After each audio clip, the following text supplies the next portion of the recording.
নীলফামারীতে মাত্র সপ্তম শ্রেণীর একটি মেয়েকে ৬ জনে মিলে গণধর্ষণ করেছে।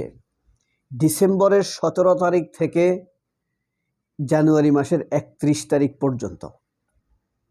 ফেব্রুয়ারি মাসের ১ তারিখ গতকাল মেয়েটিকে উদ্ধার করেছে ডামর থেকে, নীলফামারী জেলার ডামর উপজেলার সদর ইউনিয়ন, অর্থাৎ উপজেলার ওই ইউনিয়নে তার বাড়ি। তার থেকে দূরবর্তী একটি এলাকা থেকে উদ্ধার করা হয়েছে। ছাত্র দলের সাথে তারা সবাই জড়িত। ৬ জন সপ্তম শ্রেণীর একটি মেয়েকে ধর্ষণ করেছে। গাজীপুরে একজন নারী উদ্যোক্তাকে পিটিয়ে হত্যা করেছে একজন বিজনেসম্যান। ওই নারী, বুঝতে পারছেন কি ভয়ঙ্কর ঘটনা ঘটছে। শরীয়তপুরে একজন কৃষকের জমি দখল করেছে, এটার প্রতিবাদ করায় ইউনিয়ন যুব দলের নেতা অটোর গাড়ির চাপা দিয়ে বুকের মধ্যে এক কৃষককে হত্যা করেছে ডিসেম্বর মাসের ১১ তারিখ। তখন শহীদ ওসমান হাদির ঘটনা নিয়ে সবাই ব্যস্ত থাকায় এসব নিয়ে কোনো রকম আলোচনা হয়নি। প্রত্যেকটি ঘটনাই ঘটিয়েছে ছাত্রদলের যুব দলের সন্ত্রাসীরা। আর নীলফামারীর ডামরের সপ্তম শ্রেণীর যে ছাত্রীকে ধর্ষণ করা হয়েছে সেটি করেছে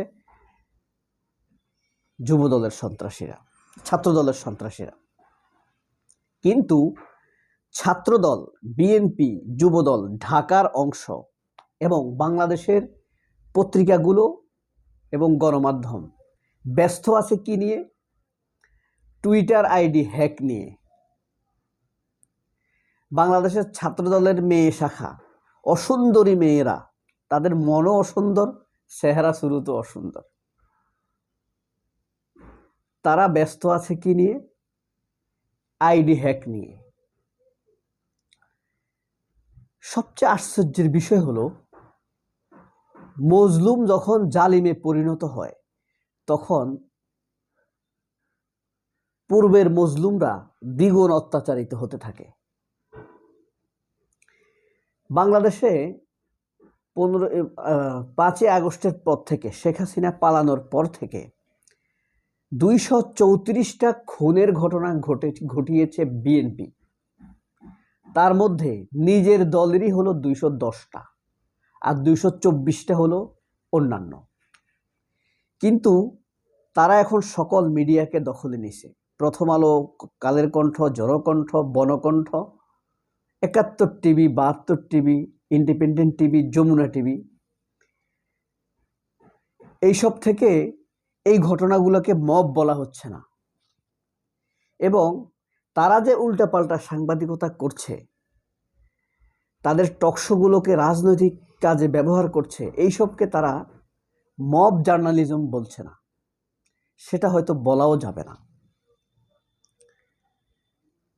অসংখ্য নারীর হিজাব খুলে ফেলা হয়েছে, হিজাব খুলতে গিয়ে কান টেনে ছিঁড়ে ফেলা হয়েছে। অসংখ্য মসজিদে হামলা করা হয়েছে। অসংখ্য বোরকা পরা নারীর উপরে নির্বিচারে হামলা করা হয়েছে। লাঠি সোটা নিয়ে ছাত্রদলের সন্ত্রাসীরা সেই ছাত্রলীগের সন্ত্রাসীদের মতোই ঝাঁপিয়ে পড়েছে। এইসব নিয়ে মিডিয়ার কোনো উত্তর, প্রতি উত্তর অথবা অ্যালার্জি সৃষ্টি হয় না। এই যে একটি ঘটনা আপনাদেরকে পড়ে শোনাই। একটা লোকের পেছন সাইড দেখা যাচ্ছে, টুপিওয়ালা। লোকটা কে আপনারা অনুমান করতে পারছেন। আর তার বাম পাশে একটা নারীকে দেখা যাচ্ছে। এ একটা সাংবাদিক। কাহিনীটা আপনাদেরকে পড়ে শোনাই।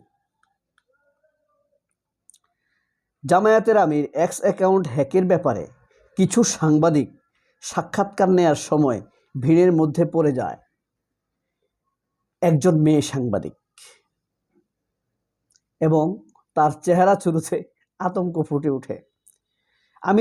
আমিরে জামায়াত তার প্রচার সঙ্গীদের জোর ধমক দিয়ে বলেন, এই তোমরা সবাই সরে যাও, ওকে নিরাপদে রানীর মতো বের ওকে নিরাপদে বের হওয়ার রাস্তা করে দাও, যেন রানীর মতো বের হতে পারে শব্দটি। হ্যাঁ, তারপর ওই নারীকে বললেন, আপনি কোনো রকম বিব্রত হবেন না, আপনার নিরাপত্তার দায়িত্ব আমার।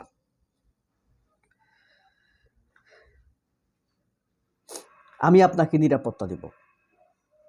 সাথে সাথে আমিরকে ঘিরে থাকা কর্মীরা সরে গিয়ে ওই নারী সংবাদকর্মীকে জায়গা করে দেন।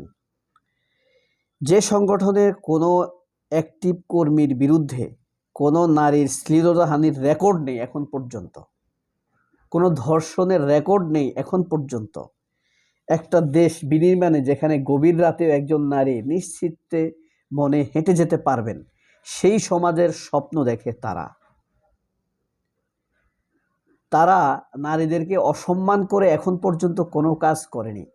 এমনটি পত্রিকায় সাধারণ মানুষ দেখেনি, আমিও দেখিনি। তাদেরকে বিরুদ্ধে প্রোপাগান্ডা চালালে মানুষ বিশ্বাস করবে না, এটাই স্বাভাবিক। বিএনপি ছাত্রদল, যাদের এমপি পদপ্রার্থী দুইজন নেতা ভিডিও কলে তাদের ব্যক্তিগত খাম্বার বৈধতা, আপনারা জানেন নিশ্চয়ই, এই যে সিলেট 6 আসনে এমপি প্রার্থী, তার ভিডিও প্রকাশ পেয়েছে। ভিডিওর বিস্তারিত আপনারা দেখেছেন, শুধু স্মরণ করিয়ে দেওয়ার জন্য বলছি সেটা কিসের ভিডিও তাও আপনারা জানেন। নরসিংদী সদর আসনের এমপি প্রার্থী, তাদের ভিডিও প্রকাশ পেয়েছে অন্য নেতার স্ত্রীর সাথে, তার নিজের দলের। এটা ফাঁস হয়েছে। এখন তারা ভিতরে এনওসি জপছে। সাধারণ মানুষের একটা বিষয় জুলাই পরবর্তী স্পষ্ট হয়েছে যে জামায়াত আর যাই হোক কোনো রকম অপকর্মের ভাগিদার হবে না, এটা নিশ্চিত। আর এই নিশ্চয়তাই আগামীর প্রধানমন্ত্রী হিসেবে তাদেরকে ডাক্তার শফিককে হয়তো নিয়ে যেতে পারে। এখন কথা হলো, এই যে 24-এর পরে যে টালমাটাল অবস্থা, এই টালমাটাল অবস্থায়ও জামায়াতের কোনো ছেলে, শিবিরের কোনো ছাত্র অথবা জামায়াতের কোনো নেতা কোনো নারীর শ্লীলতাহানি করছে, কোনো ধর্ষণের ঘটনার সাথে, ধর্ষণ তো দূরে থাকুক, ধর্ষণের ঘটনার সাথে জড়িত এমন কোনো খবর আপনারা দেখেছেন? তাহলে 71 সাল নিয়ে তাদের উপরে যে কালিমা চাপানো হয়, সেই ব্যাপারটিও ঠিক এরকম অপপ্রচার ছিল। এদেশের কুকুরতুল্য সাংবাদিকরা এসব অপপ্রচার এই সকল দলের নেতাদের উপরে ছড়িয়েছে। 71-এর মিথ্যা কালিমা শুধু জামায়াত নেতা না, অনেক বিএনপি নেতার উপরেও চাপিয়েছে। সেগুলো আমরা এই দ্বারা অনুমান করতে পারি সত্য ছিল নাকি মিথ্যা ছিল। আচ্ছা, হ্যাঁ পক্ষে ভোট দিচ্ছেন তো, ভুল যেন না হয়। আপনি যে দলের, যে মনের, যে মতেরই হন না কেন, হ্যাঁ পক্ষে আপনার ভোট অব্যাহত রাখুন। আর বাকিটা আপনার স্ত্রীর নিরাপত্তা, আপনার বাড়ির নিরাপত্তা, আপনার সন্তানের নিরাপত্তা, আপনার মেয়ের নিরাপত্তার জন্য দাঁড়িপাল্লাকে দিবেন, ধানের শীষে দিবেন, নাকি কাকের শাপলাকলিকে দিবেন, আপনার বিবেচনা। It's up to you. You can decide your future safety. সবাই অনেক ভালো থাকবেন। আল্লাহ হাফেজ। আসসালামু আলাইকুম।